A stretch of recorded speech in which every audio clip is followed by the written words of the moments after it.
Yes మనతో పాటుగా LIT Maheshwar Reddy ఉన్నారు. రైతు రుణమాఫీ 1,00,000 లోపు చేసినామని చెప్పేసి ప్రభుత్వం అయితే చెప్తా ఉంది. సార్ అసలు రైతు రుణమాఫీ విషయంలో ఏం మాట్లాడదలుచుకున్నారు మీరు? ఇది పూర్తిగా బోగస్. ఇది కేవలం ఐవాష్ చేస్తూ ఉన్నారు.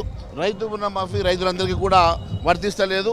మరి గతంలో కేవలం 1,00,000 రూపాయలు రుణమాఫీ చేయాలంటే 28,000 కోట్ల రూపాయలు అవసరం కదా.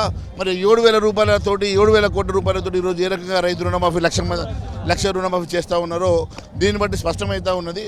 కేవలం ఇక్కడ 1,00,000 రుణమాఫీ పేరు మీద పూర్తిగా మరి బెనిఫిషరీస్ లిస్ట్లో మరి చాలామంది బెనిఫిషరీస్ ఫిల్టర్ చేసి కొంతమందికి మాత్రమే ఇస్తూ ఈరోజు పూర్తి వివక్ష చేస్తూ ఉన్నారు. ఇదంతా పూర్తిగా బోగస్గా రైతు రుణమాఫీ పేరు మీద మోసం చేస్తూ ఉన్నాం. బీజేపీ ఏమైనా గ్రౌండ్ రిపోర్ట్ ఏమైనా తీసుకునేటువంటి ప్రయత్నం చేస్తుందా? చాలా వరకు రైతులు మాకు 1,00,000 లోపే రుణం ఉంది కానీ ఇప్పటి వరకు కాలేదనేటువంటి వార్తలు కూడా వినపడుతూ ఉన్నాయి. మీరేమైనా గ్రౌండ్ రిపోర్ట్ ఏమైనా తీసుకున్నారు? తప్పకుండా దీని మీద భారతీయ జనతా పార్టీ పెద్ద ఉద్యమం చేయబోతుంది. రైతులను ఈ రకంగా మోసం చేయడం సమంజసం కాదు.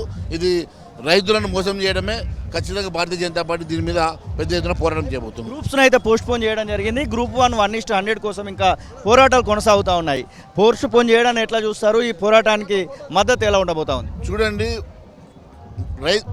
యూత్ డిక్లరేషన్లో వారు ఇచ్చినటువంటి హామీలు నెరవేర్చాలని మేము డిమాండ్ చేస్తూ ఉన్నాం.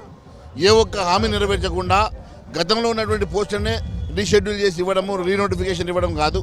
ఈరోజు మీరు చెప్పినటువంటి 2 లక్షల ఉద్యోగాలు ఎప్పుడు ఇస్తారు? ఎప్పుడు లోపల ఈ క్యాలెండర్ని మీరు రిలీజ్ చేస్తారు? స్కెడ్యూల్ ఎప్పుడు రిలీజ్ చేస్తారు? మరి ఏ రకంగా మరి యువతకి న్యాయం చేస్తారు? మీరు ఇచ్చినటువంటి యూత్ డిక్లరేషన్ ఎప్పటి లోపల పూర్తి చేస్తారని మేము అడుగుతా ఉన్నాం. ఇది ఖచ్చితంగా రైతు రుణమాఫీ విషయంలో అసలు జరగాల్సిన దానికంటే తక్కువ జరిగిందనేటువంటి మాటనైతే ఎల్ఐటి మహేశ్వర్ రెడ్డి చెప్తున్న పరిస్థితి. కెమెరా పర్సన్ సతీష్తో శ్రీనివాస్, తొలి వెలుగు, హైదరాబాద్. అసలైన తొలి వెలుగు. ఫాలో వాట్సాప్ @తొలి వెలుగు అఫీషియల్.